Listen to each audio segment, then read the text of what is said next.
Namo tassa bhagavato arahato sama sambuddhassa. Namo tassa bhagavato arahato sama sambuddhassa. Namo tassa bhagavato arahato sama sambuddhassa. Good. So we continue to explore the Dhammapada in different themes. As I have said before, Dhammapada is a compilation of 423 verses in the Theravadan tradition. And those verses were being said by the Buddha in different situations.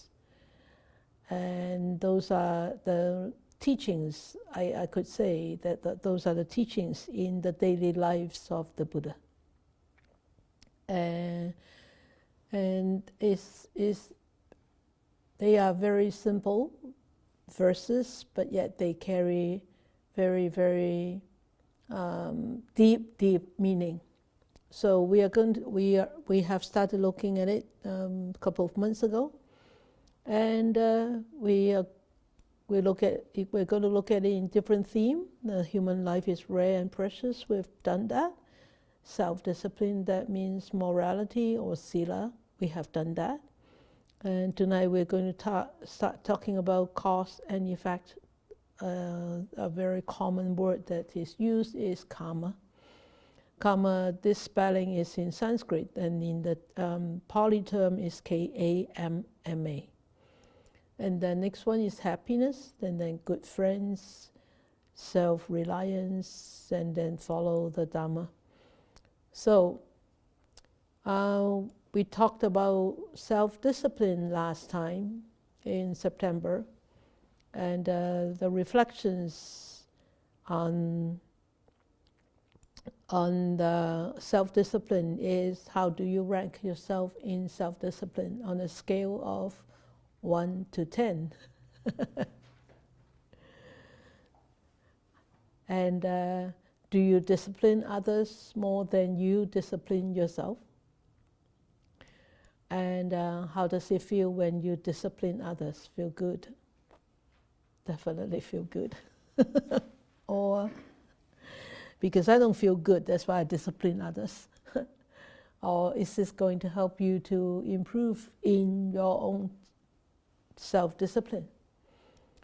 Do you know which part of you needs to be disciplined most? That entails a lot of mindfulness and awareness and honesty. Very important is honesty in there. And how do you go about it? So we're going to spend the next 10 minutes about these reflections on talking about these reflections on self-discipline. There's no point just putting it out and not discussing it, right? So let us spend about 10 minutes in going through these few points in the reflections on self-discipline. Anybody? Or have you ever given it a thought about self-discipline? Or are you just thinking about it now? Irene? Yeah?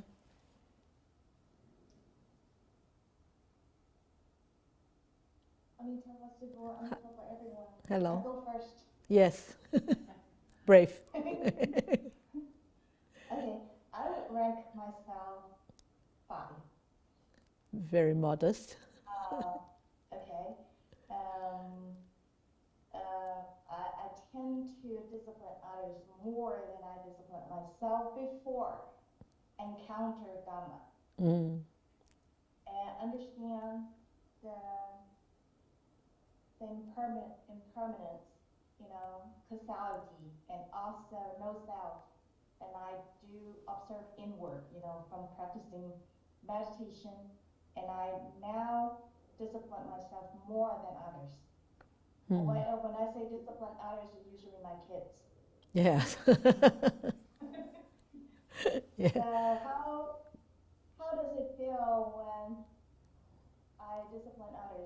doesn't feel good at all. Usually I raise my voice, and sometimes out of my habitual reactions, and in a very angry way. So it doesn't feel good. Doesn't feel good. So Yeah. I change. Mm. And That's good. is it going to help me in some sort, because the reflection, or I don't feel good, so it does help me to reflect and improve and contemplate why, what's the causes of why I'm doing that, have such kind of reactions, So I go inward and discipline myself, and make sure do not repeat the same mistakes. Good. Okay. The part that I need to discipline the most is speech. Speech. And so speech. Yeah. And especially in Chinese. Oh, yeah. But I'm learning. That's good. Okay, how do I go That's about it?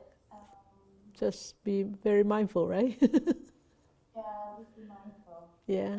Keep practicing. Good. So, yeah, you can just touch on any of the questions. Yeah. Thank you, Irene. That was great. Yeah. Tisa and Mali.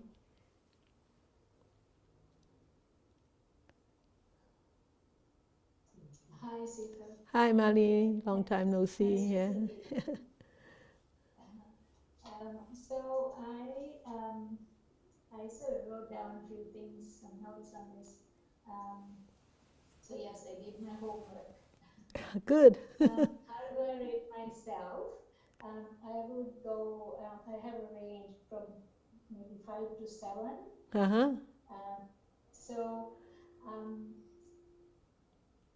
the sevens in the higher range would be where I look at trying to control my mind in situations where I have to exercise, I have to eat healthy, that kind of thing I'm pretty good at. So I don't really need a lot of. I'm pretty disciplined in that. But when it comes to the thing that I'm rating myself the lowest would be when it comes to my annoyance with extreme views, or not so much opposing views. Extreme views, yeah. Extreme views of people, especially when it's negative. Yeah. And without any kind of evidence or support for that, and contrary to what the norms are in society.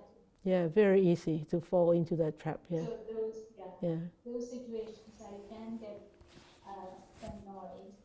But I'm not really following all the questions the way you have asked, but I'm just going to talk about how I feel about those situations. And so what I do is I try to listen to the other side now more and more than just trying to forcefully explain something to somebody who's not going to listen. Yeah. So listening and being aware of my own shortcomings as to why I'm not listening. That's the thing that I'm paying more attention. So Good. Trying to improve myself. Yes. Listening to others. Yes. Whether they're right or wrong. Maybe we'll never be able to change their minds, but I have to try to sort of understand that. Yeah. And what's the last one? Doesn't matter, you can just touch on any questions. I covered most of it. Yeah. Thank you. Great, thank you. Anybody else? It's great. It's wonderful to hear about your sharing. Hi, Nora.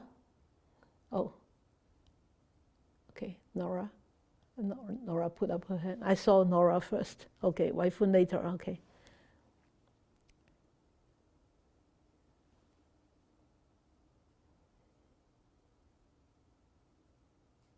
There you go. Okay, can you hear me? Yes. I thought it was very interesting that I was the same as the first one, Irene. That I would sort of rate myself at a 5.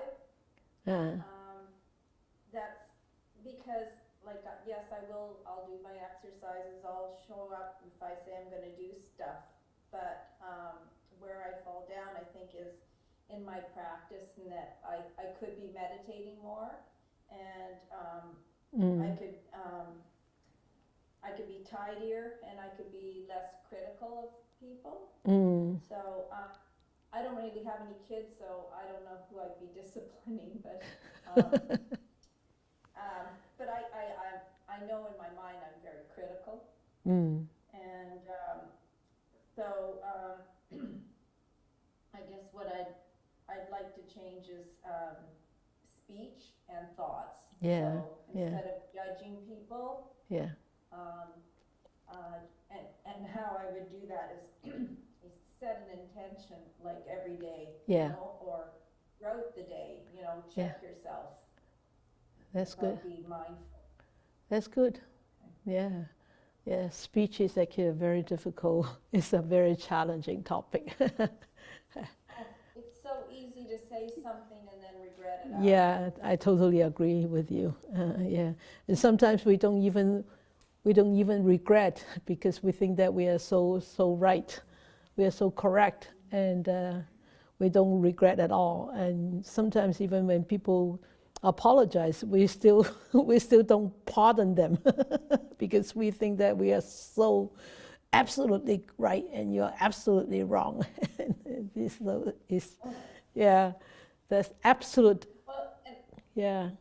one of the things that I catch myself, things that are unhelpful, like I'll be gossiping with somebody, you know, about how, like, because I volunteer at Habitat Restore, and Yeah. I'll be gossiping about how this is really stupid, you know, what we have to do, and then you see the boss come around the corner, and you think, oh no, I hope she didn't hear. And, you know, it's so bad of you to be saying stuff. And then you will say, oh, that's instant karma. Just like, oh, that was just so bad. Yeah. Funny.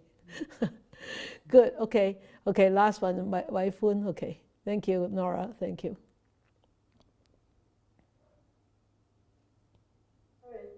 Thank you, Sifu. I just remember after Sifu said this, I remember that I have with a friend to cross the red light. She just this is the red light, that is the red light, but she just going on. At that moment I say, this is red light. She's still going on. I just stay there and I say nothing. At that moment, I think, why she do that? I don't know. But I cannot go through the red light at that moment. After the traffic lights turn green, I cross and tell her, I'm sorry, I tell you don't go, this is the red light, but because I have already seen a person that he hit by the car through alongside.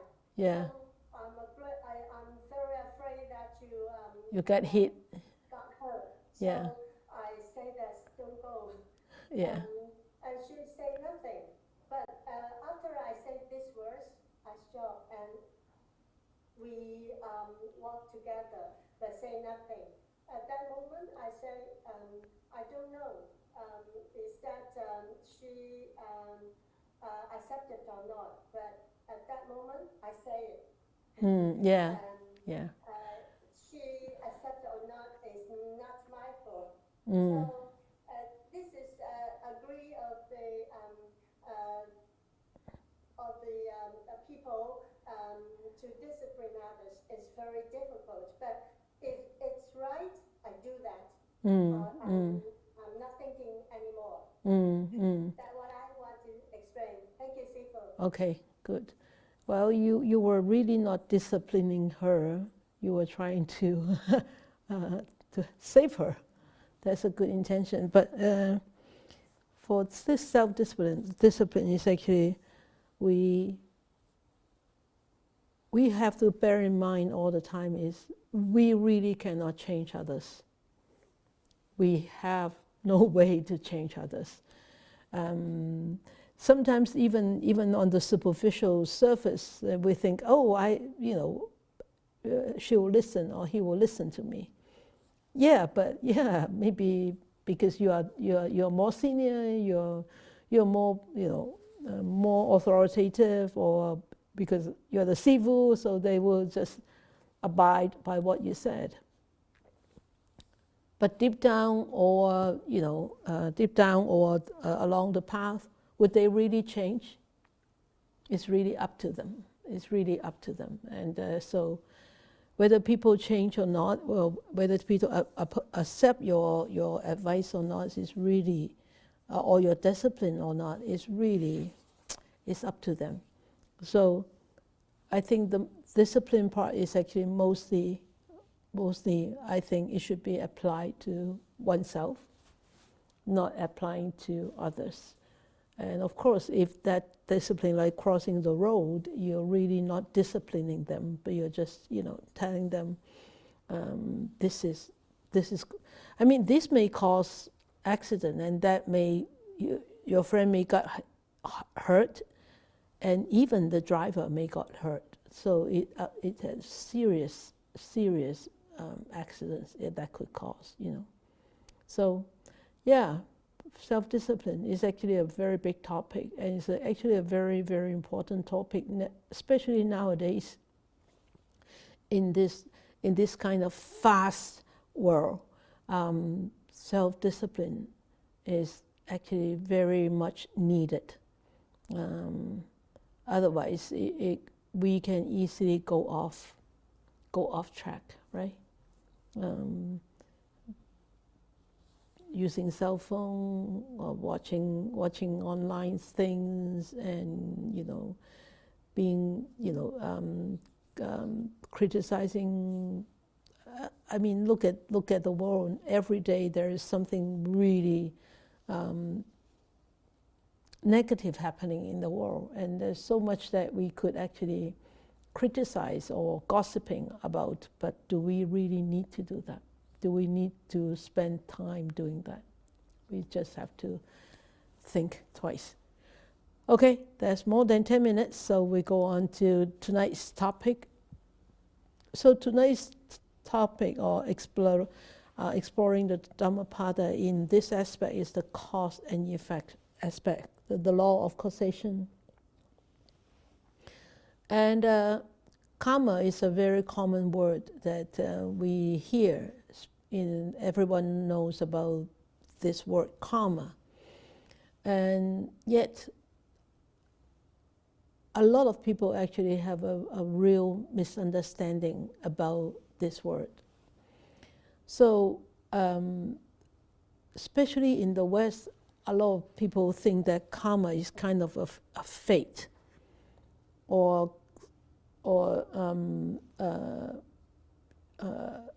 fate. But according to the Buddha's teachings, karma is not anything to do with fate. Okay? Karma is actually a word, means the actions, and the action will bring on effects. So, as I said just now, the karma with an R is a Sanskrit word, with an M is a Pali word. And in the Buddha's teaching is called willful actions. Willful actions. So things we choose to do, things we choose to say, or think, things we choose to think about, set this action into motion, or set this karma into motion. So the law of karma, you can say, is actually the law of cause and effect, or causation. So, as I said just now, right? Instant karma, right? People like to use that word so much in the West. It's instant karma. You say something and you you break a chopstick, or you break you drop a cup, and you say, oh, that's instant karma. Okay, so karma is actually a willful actions, a willed actions, as I said here. Willful actions. So by actions, anything intentional or unintentional will bring on results. But with the word karma, there is a very strong cause in there is intention, willful intention. So that willful intention will brings on the consequences in the future. Okay, so intentions are considered to be the determining factor in the kind of future that we will have, or when you talk about life and death, the rebirth that we will take on in the future. So the Buddha has taught about the two kind of, or the Buddha's teachings have distinguished two primary ethical types. The first ethical type is unwholesome karma. That means unwholesome actions which are rooted in mental states of greed, anger, ill will, animosity, and delusion or ignorance. And then the second type is wholesome karma or actions rooted in the mental states of generosity, detachment, loving kindness, understanding, compassion, goodwill, etc., or benevolence, etc. So these willed or willful actions are like stamps, on a white envelope, on a piece of paper. Once you stamp on a white piece of paper, you leave a mark. So that mark is the seeds, and that paper is the mind. You see, you stamp on it, that you put a seed there. In where? In the mind. So the paper is the mind. So with the potential to come to fruition in the future. So when these seeds encounter conditions that are conducive for it to sprout, to grow, to mature, and then they will ripen to whatever state that they will ripen to. So actually, in the book, I forgot to bring the book. Bhikkhu Bodhi wrote in the introduction about this willful actions. He said the principles of morality are shown in the broader cosmic connections as tied to an invisible but all-embracing law that binds together all life and holds sway over the repeated rotations of the cycle of birth and death. So our willed actions become the chief determinant of our destiny, both in this lifetime and in the future states of becoming. So he also said, in order to follow the ethical law which leads upwards to inner purification, to higher rebirths, and to richer experiences and happiness and joy. But to violate that law, to act in the grip of selfishness and hate, leads downwards. It goes down to inner deterioration, to suffering, and to rebirth in the worlds of misery. So you can see morality ties to this cause and effect so much. That's why I put morality last month. So this month we look at the law of causation with a very strong determinant of our future life, or not life, our future, whether it's upward or downward, depends on the willful actions, the will behind the actions. Okay? So in the Dhammapada, there are many, many verses that tells us what kind of actions will lead to what kind of results. And so when we come to willful actions or willed actions, we look at verse 121. It says, do not think lightly of evil, saying it will not come to me. Drop by drop is the water pot filled. Likewise, the fool, gathering it little by little, fills himself with evil. So here it says, do not underestimate the little drop by drop of water, because the ocean is all drops of water. River is all drops of water, all come together. Big body of drops, million, billions, uncountable drops of water that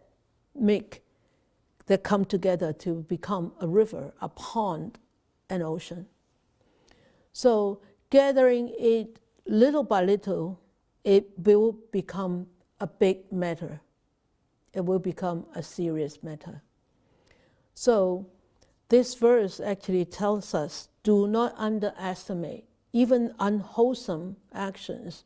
One little unwholesome actions, if you underestimate the power of it or the influence of it, you don't care. I don't care. It's just minimal. It's just little, minor.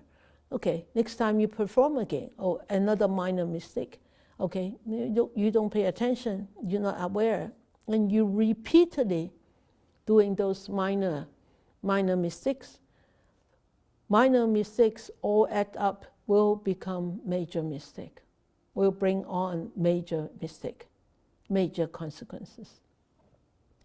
And this actually happened with a bhikkhu, and he after using a piece of furniture, he just leave it there in the sun, as my sifu always said about people bringing us offering of tools, for example, a hoe, an axe, and we just, after we finish it, we just leave it out, and we don't clean it, we don't put it away, and the sun shines on it, the rain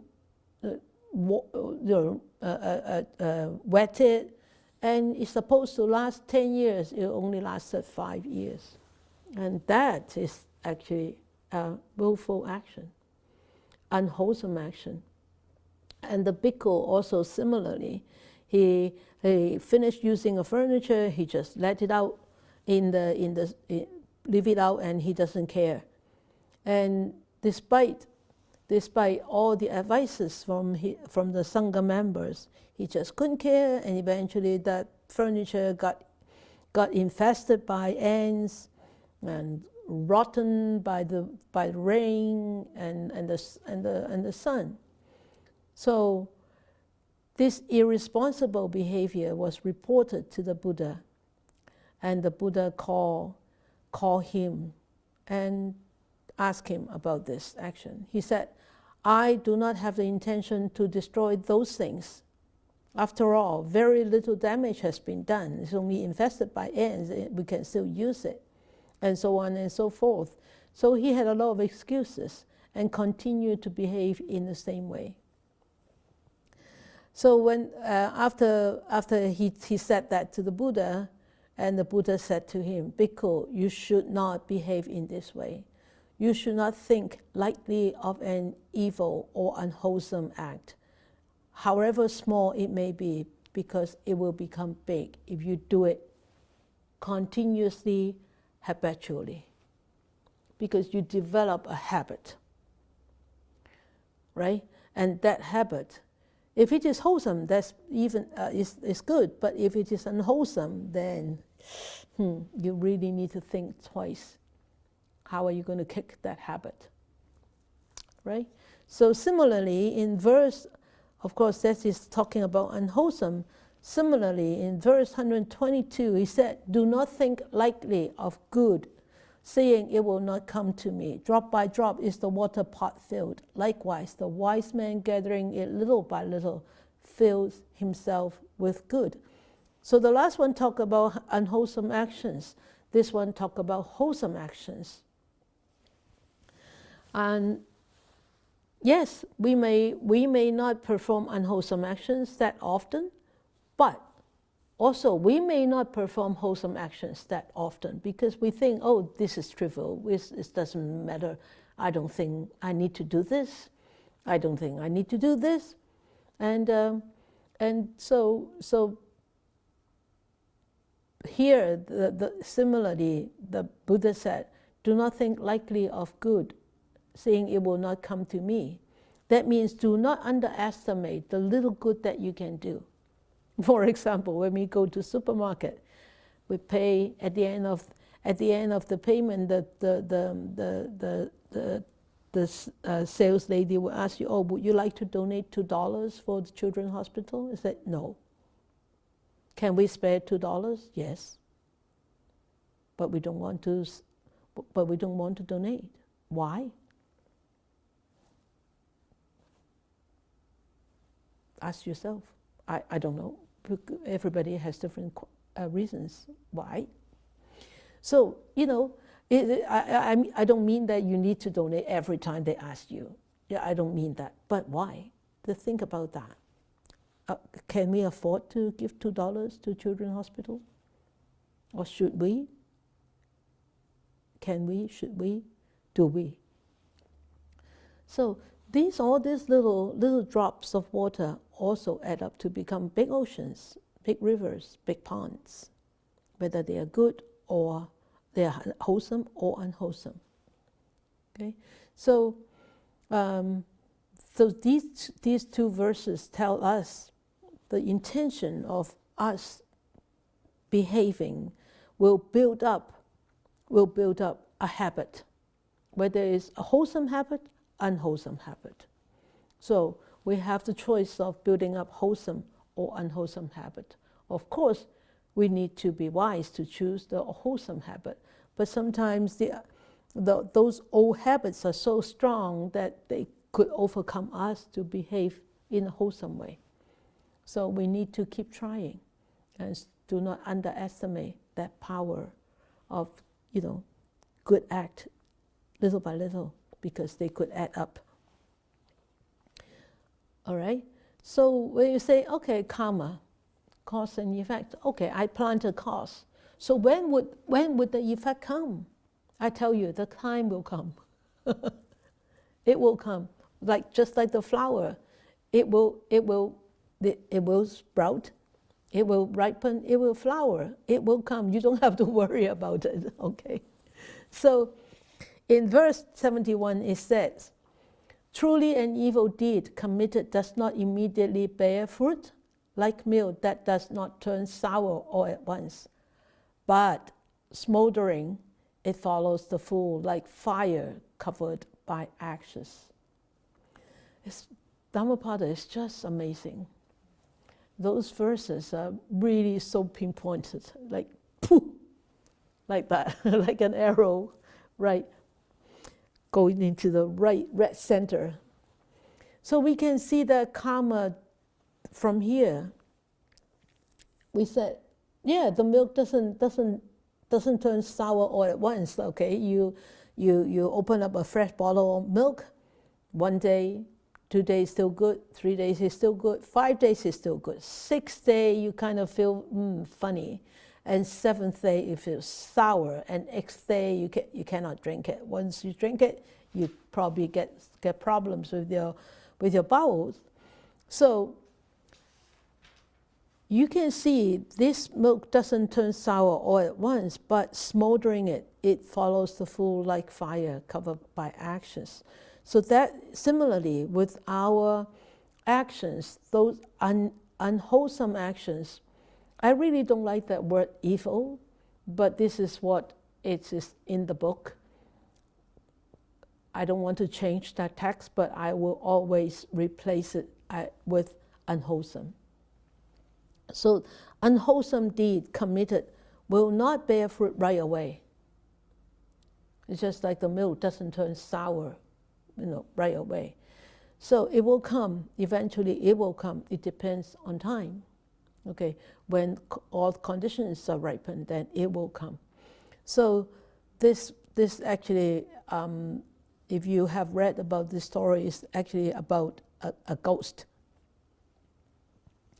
And Mahamoggallana, the first very brilliant disciple of Buddha, on one occasion went out on alms with Tara Lagana in Rajaga. And on the way out, Mahamoggallana saw something and he smiled and said nothing. So when they went back to the monastery, Mahamoggallana told Tara Lagana what he saw and why he smiled. He said he saw a Peter ghost with the head of a human being and the body of a snake. Can you imagine how ugly that is? Head of a human being and the body of a snake. And the Buddha heard what Moggallana said to Tera Lagana, and he said, I saw that too. The Buddha said, I saw that too on the very day when I actually attained enlightenment. And the Buddha said, long time ago, this Peter ghost was a Pachika Buddha. And he was respected by many people. But people going to his monastery has to go through a farmland. And the farmer was very angry. The Peter ghost was not the Pachika Buddha, okay? The farmer was the Peter ghost. But there was this Pachika Buddha there, and the people going to the monastery had to go through this farmland. And this farmer was very angry because so many people walked through his farm and ruined his farm. So one day he set fire to the monastery where this Pachika Buddha was. So eventually this Pachika Buddha had to leave that place, and the villagers the people were very angry with this farmer. So they burned him to death. But he died because the people burned him.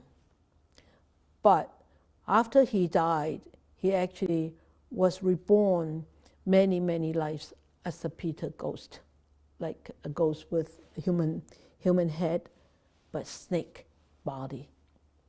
So the Buddha said, in this lifetime, he had to, serve the remaining karma as a ghost, because the remaining karma follows him life after life until all those seeds are being exhausted. The seeds of bad karma, the seeds of unwholesome karma being exhausted, then he will come out of the ghost realm. So this is actually quite depressing sometimes when you think about that. What kind of karma do I have, right? But also think about that on the other hand is, I don't know how much unwholesome karma I have, but I know this lifetime I can make use of this lifetime to perform more wholesome karma, right? And then who cares? I can't do anything from the past already. Whatever seeds that have been in the bag, I can't do anything with it now. But I can put more of those wholesome seeds in my bag right now. Yeah? So, and verse 119 said, it may be well with the evildoer as long as the evil has not ripened, but when it does ripen, then the evildoer sees his evil deeds. So a lot of times we say bad things. A lot of time we think bad things. A lot of time we perform bad actions because we don't see the results. We don't see the consequences of those results. So we just do it. But if we are constantly reminded of the unwholesome and unsatisfying, unhappy consequences, do you think that we will do such stupid thing? Hopefully not, right? So that is why, because human beings are so ignorant. When we see the consequences, then we get afraid. When we become afraid and say, "Oh, I wish I haven't done it." Sorry, that's too late. We have done it already. So this verse actually tells us, when it does ripen, then then the evildoer sees his evil deeds. But that's too late already. We have to bear the consequences, right? So why don't we be a little bit more mindful, a little bit wiser, a little bit clever, like Anathapindika, right? So these verses go together. Verse 119 and 120 goes together in the same story. It may well be. I think it may well be. Yeah, it may be well, not will. With the doer of good, as long as the good has not ripened. But when it does ripen, then the doer of good sees his good deeds. So this is actually the story with Anathapindika. Anathapindika 係給孤獨園長者啊，孤獨長者。So we all know that Anathapindika actually was very generous at the time. He donated the Jeta Grove, where Buddha actually resided, and did a lot of his teachings there. He was not just generous, he was also very, very devoted to the Buddha. And every day he would go in the morning to a Jetavana monastery and pay homage to the Buddha. And in the morning he will bring rice porridge, and during the day he will bring food and medicine, and in the evenings he will bring flowers and incense, and he pay respect. But after a while, Anathapindika actually lost his business. He became very poor. At that time, he already attained the stream enterer. He was already a stream enterer. He was a Sotapanna. And even though he was shaken by this misfortune, but his devotion, his respect, his generosity did not lessen. And he still continued to go and pay respect, to do as much as he can, to bring as much food as he can, even though the rice porridge would not be like very good rice. It will maybe made with broken rice and all that. But one night there was one spirit who used to guard Anathapindika's house, and he appeared in front of Anathapindika and he said, "You have been supporting the Buddha for so long. Now you are so poor. You should stop offering to him. You shouldn't offer to him anymore, because you don't have any more to offer. You need to save something for yourself. And I am the guardian of your house. I'm the guardian of your whole place, and you should listen to me." And Anathapindika said, "No, you go away. You leave my garden. I don't need you to guard me anymore, because you are not in the right position. You're not saying the right thing.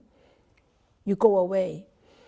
And he kept going to offer to the Buddha and the Dhammapada.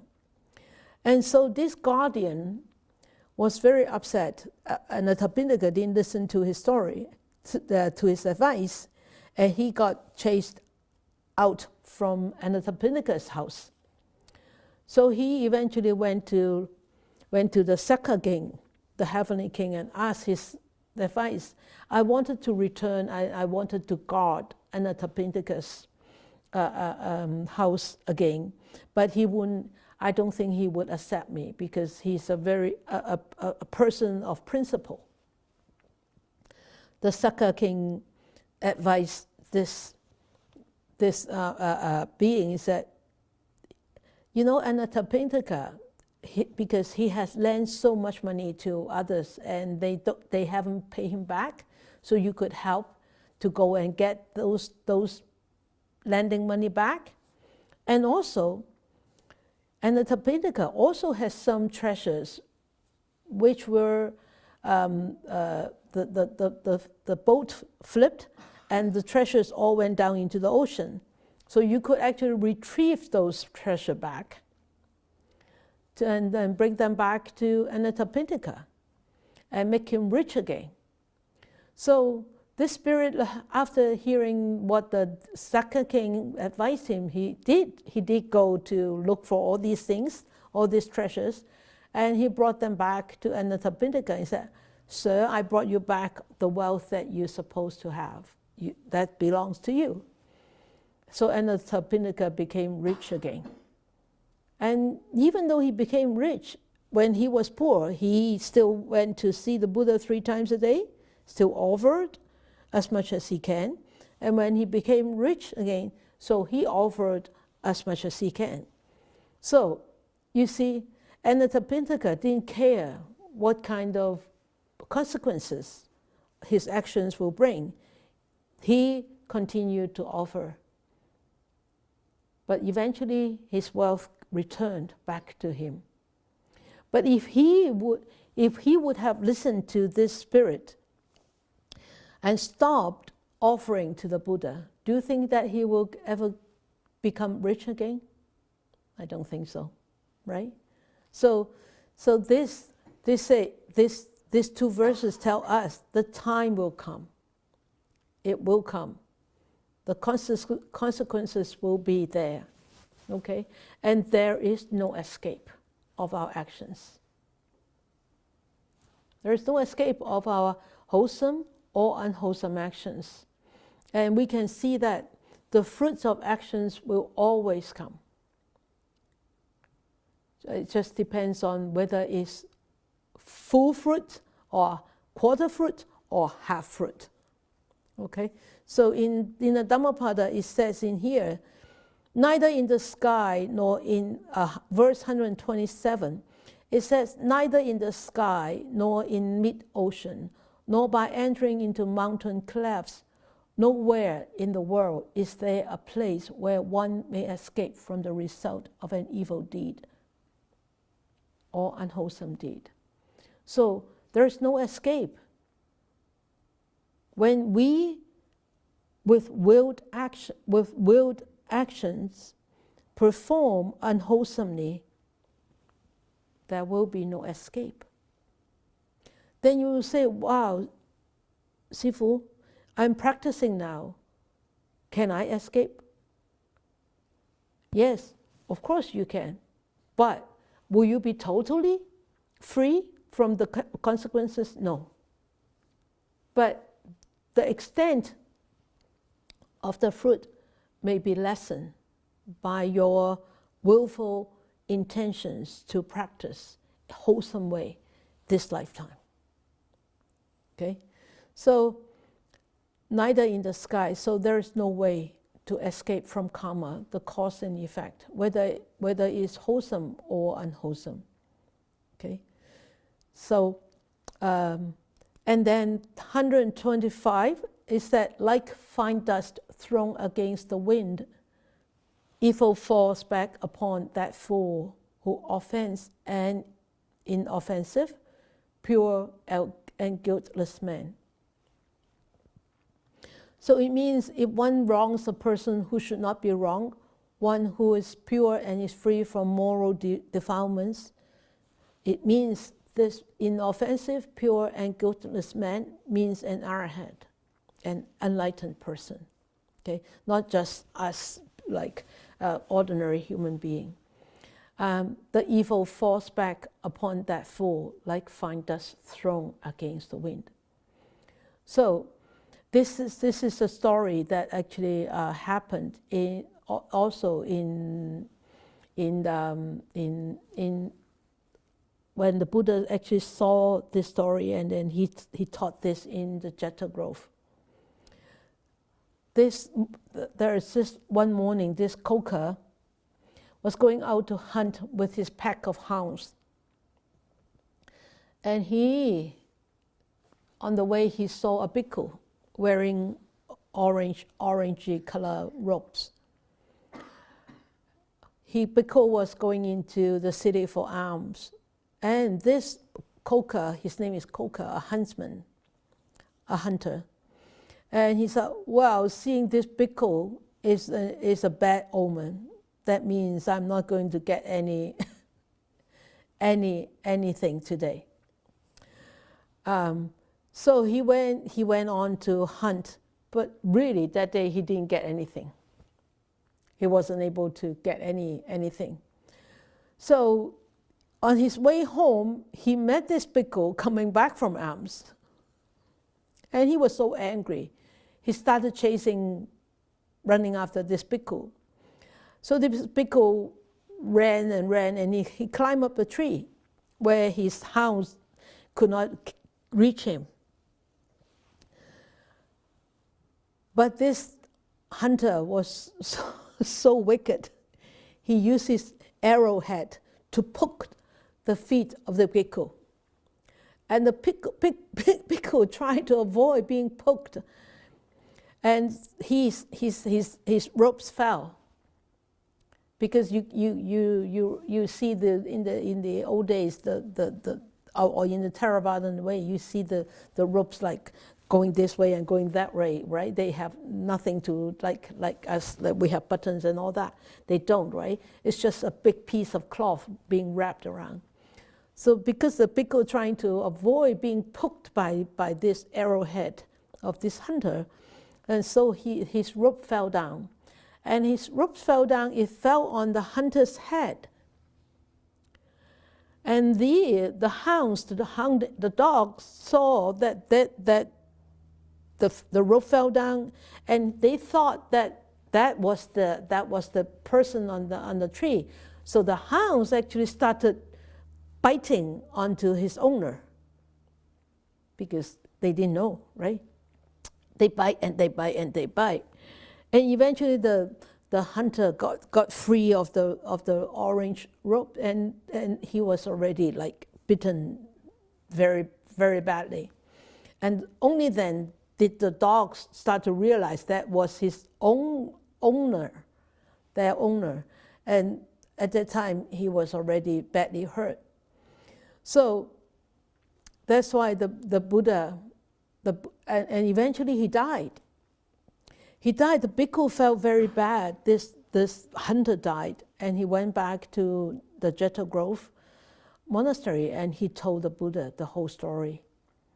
And the Buddha said, "You're not responsible for his death." He said, "My son," he called the bhikkhu, "My son, rest assured and have no doubt. You are not responsible for the death of this hunter. Your morality is also not being soiled on account of that death. Indeed, that hunter did a great wrong to one whom he should do no wrong," just like this verse, "and so had come to this grievous end." So you can see the hunter had that thought when he was going out, and the consequences came very soon within this lifetime.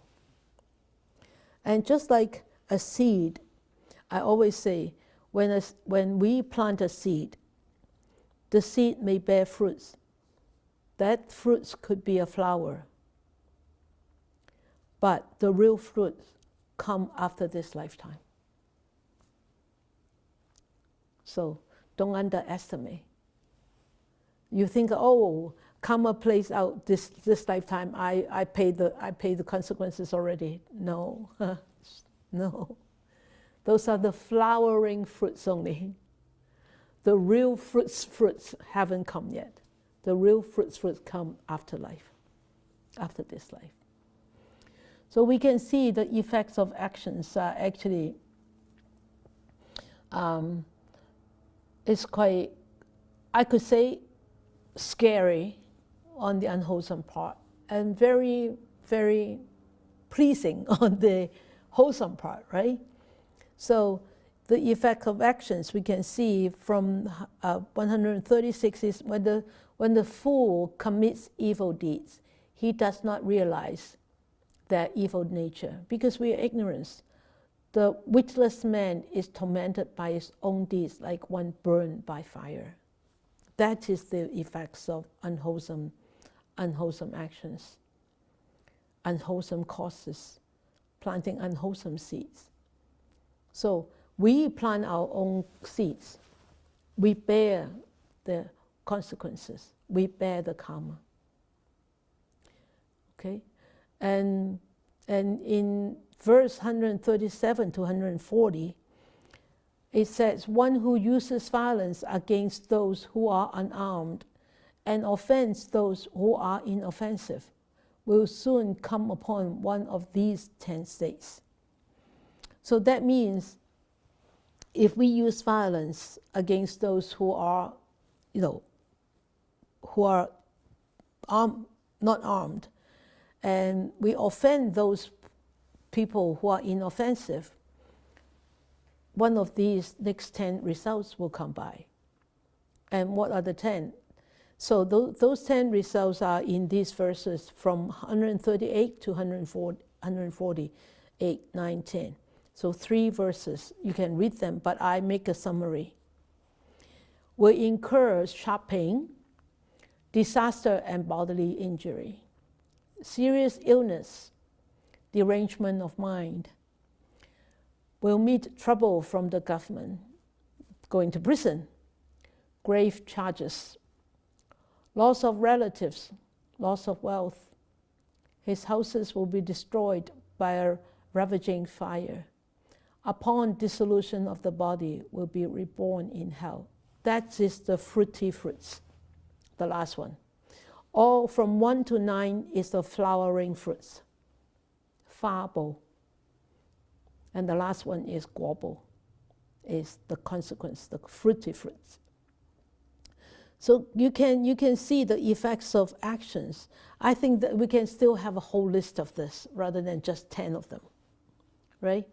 And so when we look at these effects, are we scared? Do we worry? Are we worried? What happened if derangement of mind, that means I go crazy. What happens? Or loss of relatives, loss of wealth. Of course, this loss of relatives, this doesn't mean that the relatives is old age and they die. It doesn't mean like that. It means like loss of relatives, maybe due to accident, or they die very young age, or you separated from them, whatever, that kind of situations. And grave charges, of course, like going into prison or something like that. Houses will be destroyed by ravaging fire with no reason why. The wealth go away in the fire or burned down by the fire. So think about these 10 consequences. Those are the consequences of actions. Even though that we might not want to believe in that, but these do happen. Okay? And of course, talking so much about the unwholesome, we should talk a little bit more about the wholesome one, right? So verse 173 said, one who by good covers the evil he has done illuminates the world like a moon free from a cloud. So today is the 9th of the month, and you can start to see the half moon, very bright and beautiful in the sky. And if no clouds, you can see the moon very, very pretty, very, very bright, very big. So that means if one actually perform wholesome actions, those unwholesome actions will be just like the moon with no clouds, all gone. And of course, do you think that one unwholesome actions will be compensated by one wholesome actions? No. Way more than that, okay?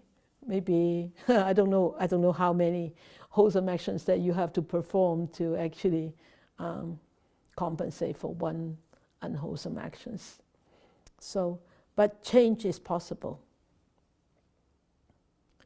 Change is possible. By whom? Only by oneself. Okay? Only by oneself, by ourselves. Okay?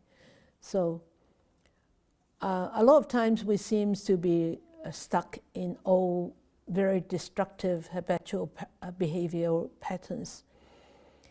Don't blame it on karma. Oh, it's my karma. Don't blame it on your karma. It's not necessarily karma of the past that's causing us to be stuck in that old habitual behavior. If we are stuck, it is more likely that we are recreating the same old habits right here, right now. It's nothing to do with the old habits. It's us, without mindfulness, without awareness, without equanimity, we repeat those old habits again with our present thoughts and attitudes. So in order to change our karma, in order to change our future, we need to change the way we live our life. And we need to change the way the mind works. So, of course, cause and effect is one thing, but what is that one thing is what we do and how we do it. That's very important, okay? Certainly, the past karma does impact on this present life, but change is always possible if one is willing. So in verse 165, it says, by oneself is evil done. By oneself is one defiled. By oneself is evil left undone. By oneself is one purified. Purity and impurity depend on oneself. No one can purify another person. It's so well said. So in order to eradicate all the unwholesome karma, we have to correct ourselves in the bodily, in the verbal, and the mental conduct. And we need to continuously to cultivate and develop the wholesome karma. And by developing the wholesome karma, we will be able to what? To purify ourselves. And when the purity is way much bigger, then there's no space for the impurity to stay on. It will be pushed out, right? It will be pushed out. But if we continue to multiply our impurity, and only develop little purity, then of course the impurity will push out whatever little purity that you have. So it all depends on us, how we want to go about it ourselves. And this verse 123, it says, just as a trader with a small escort and great wealth would avoid a perilous route, or just as one desiring to live avoids poison, even so should one shun evil deeds. Right? If you are a tradesman and you want, in the old days, of course, they go on foot. Nowadays we go by container, we go by plane. But even traveling by container, by plane, we want to find a good company to deal with our goods, right? So we don't want to choose a danger route. So that's the same as us. We seem to be stuck in this old destructive behavior. But how can we change it?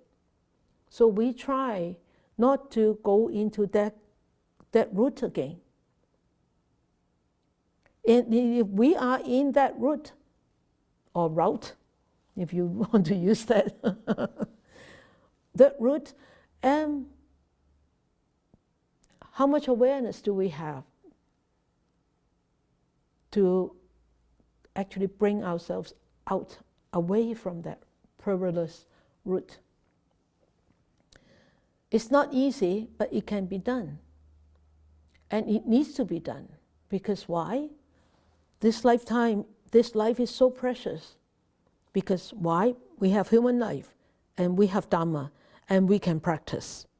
Because we are still sane. So we can practice. So we are very lucky to be able to have all these three things in our life this time, this life, this moment. And if we don't make full use of it, then when one of these is gone, then we have one less opportunity. And the other one is gone, one less opportunity. And if the human life is gone, we don't know whether in the future life we will have this ability or have this opportunity to practice. We don't know. Being reborn as a human being is so rare. As we actually looked at it in the first session on exploring the Dhammapada, it was so rare to be reborn as a human being, and even rarer because we encounter the Buddha's teachings. So we should try to avoid living in poisonous environment and perform all these unwholesome actions. So having known a fault to be a fault, and the faultless to be faultless, upholding right views, these people go to a happy realm. So because all these karma, the whole thing about in the back of this karma is the intention. The willed karma is willed actions. So the intention is very important. So in verse 319 it says, upholding the right views, these people go to a happy realm. Why? Because right views actually help us to have this right kind of intention. Or right view go together with right intention. And with these two as our shining lights, guiding lights, the resulting behavior would be wholesome rather than unwholesome. And positive results will be here and in the future, rather than negative or unwholesome results here or in the future. We don't have to worry about the consequences of the future. But what we have to worry about is my behavior right now, right here. and my intention and my view right here, right now. Because happiness, those wholesome fruits will come naturally. Okay? So in 318 and 319, actually, there is this story about the student of this man called Titus. And he didn't want his children to mix with the children of the followers of the Buddha. So he often told his children, don't go near that man, don't go near those children, because they are bad children.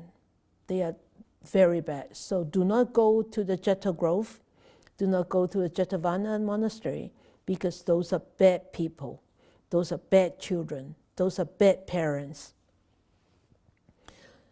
And do not listen to them. Do not listen to the bhikkhus of the second clan, remember. So but these boys always play together. And one time they were all playing outside the Jetavana monastery. And the Titless boy were they were playing, and they were very thirsty. And so the other boys went into the Jeta Grove and asked the Buddha for water.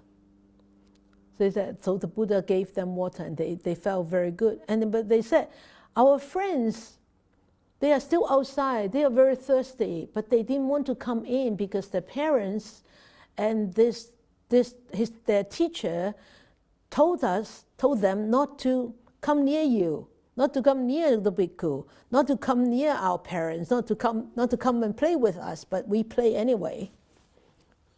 And the Buddha said, never mind, you just go out and tell them to come in, I will give them water.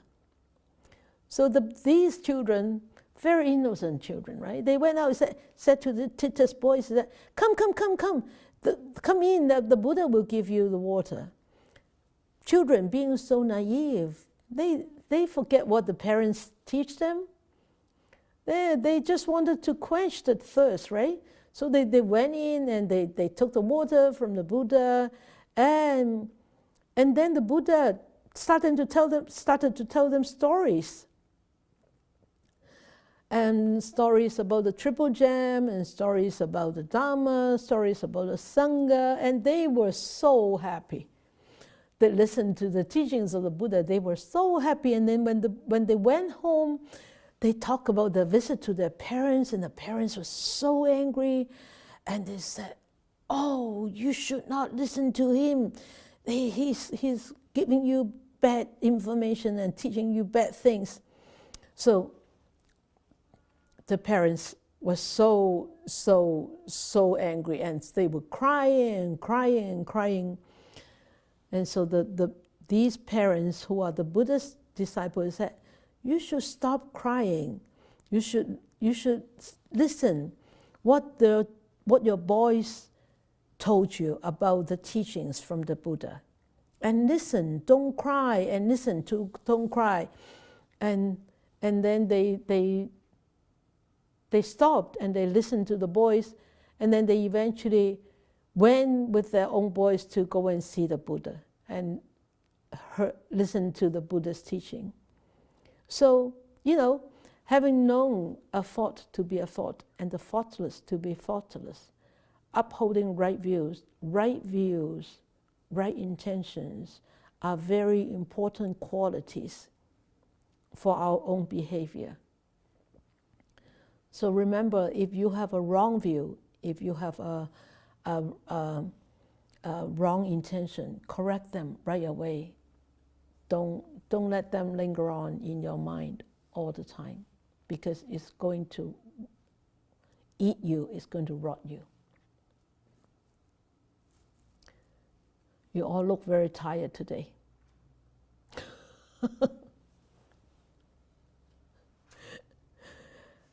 Okay, never mind.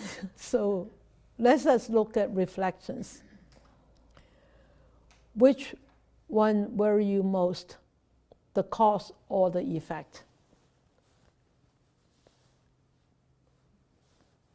the cause or effect. Think about it, okay? Why? If cause worries you most, why? If effect worries you most, why?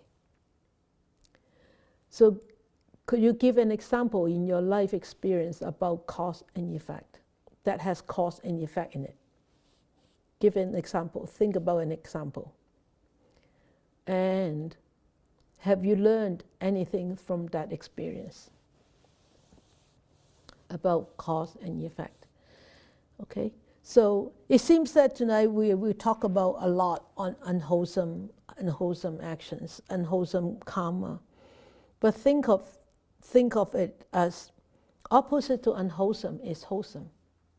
So all those verses, you can replace them with wholesome words, and then they will be all wholesome actions and wholesomeness. Okay, so these are the reflections for next time. All right. Do you have any questions? Anything you want to ask or to share right now?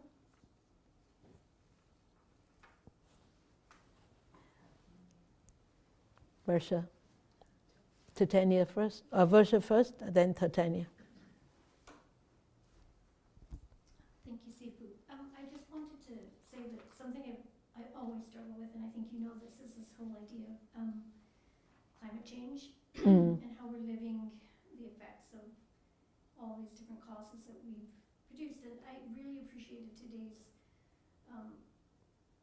Dharma sharing, because it helped put some of that into a place that's more manageable, because you talk a lot about intention. Yeah. And sometimes we're caught up in the systems that are, and we can't completely pull ourselves away from the things that I know that are going to harm future generations. And when we carry guilt with that, but when you kept going back to willful actions yeah. intention, that sort of helped make that not feel as heavy as it sometimes does. So yeah, I agree with you. I agree with you, especially us as farmer. Us as farmer, we see how we farm, we see how others farm, and when we see those conventional way to farm, it's going to harm the land. It's going to harm the water. But is there anything that we can do? There's nothing that we can change them. But we try our best to manage our land in the rightful way. And then we have to put that away. Then there's nothing we can do. Remember, there's no way that we can change others. But we can change our attitude on how to deal with them. Right? thank you. You're welcome.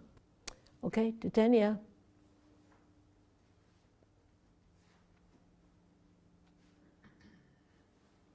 Thank you, Sifu. Hi. Actually, today is very reflective on myself, and I am definitely not sleepy. I was intrigued by your teaching. First, regarding discipline, I think for discipline, I look at it as like it's a mirror for me. It's like I am not controlling, because I thought I am controlling or making others better, but in fact, it's like a mirror reflecting the opportunity for me to be better. It's not disciplining others, it's different. It's like disciplining myself. And so actually, today's teaching, you talk about all the intentions, wholesome, unwholesome, and there's no escape, etc., etc. It's like pounding in my mind. And nothing I can change in the past, because the past seed has been sowed. But what I have right now is now, the present. Even though I am bearing the fruit, maybe the unwholesome fruit for now. You mentioned about no escape, right? But what I'm thinking is, even though I am bearing the unwholesome or bad things for the moment, but I still could flip. Because in the end, you mentioned about flipping. Yeah. Even though I suffered right now, I remember the noble truth, suffering, right? Yeah. Actually, it's not suffering. It's an opportunity for Yeah. a Yep. better seed for the future. Yep. You know what I mean? Yep. I'm very confused now, but I just want to share with you it's something very precious. And also one thing, I have a question. Actually, when you mentioned about no escape, you talk about maybe since we are practicing, the fruit may be lesser. I remember the Chinese word you mentioned about heng chong ling heng, the chapter 42. Yeah. Yeah. The Yeah. Yeah. yeah, I think it's verse 5, something like that. Yeah. So is the question is it that we can use our wholehearted repenting, tapping, can help us to Of course. lessen the Yeah. unwholesome food? Yeah, of course. Of course. No, yeah. Because why? All our unwholesome actions stem from unwholesome intentions. So if you read verse 1, 2, 3, 4 of Dhammapada, mind, everything is mind route, right?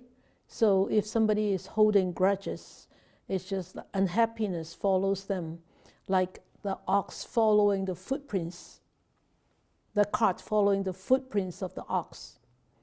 So if somebody is not holding those grudges, anger, ill will, animosity, happiness follows them like the shadow of their own shadow. So you can see why, because everything is mind route. Everything is because of the intention. Where does intention come from? Come from the mind. So repentance is repenting the mental unwholesomeness. So when that we are not just repenting for the actions that I have done. You are really trying to scrub down those seeds. Yeah, you might not be able to clean it up. You leave a mark there. Like if we drawn on a piece of paper, and we use an eraser to clean it out, you will still see a little, maybe tiny mark there, but it's not as deep color, as strong as before. So penitence is the most important penitence is penitence of the mind. It's not penitence of the actions of the mind. Because everything arises, all actions are stemmed from the mental intentions. Yeah? Good. Okay? So remember, no escape. No escape for wholesome too, right? It will go into your pocket. If there is wholesome actions, there's definitely you'll reap those wonderful wholesome consequences. So let us dedicate our merits then.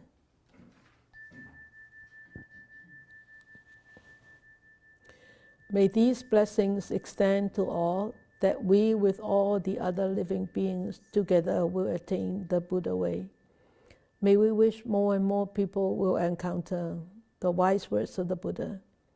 Study them, practice, understand them, practice them, and help themselves to liberate from all the sufferings, miseries, defilements, afflictions, and be truly happy and peaceful.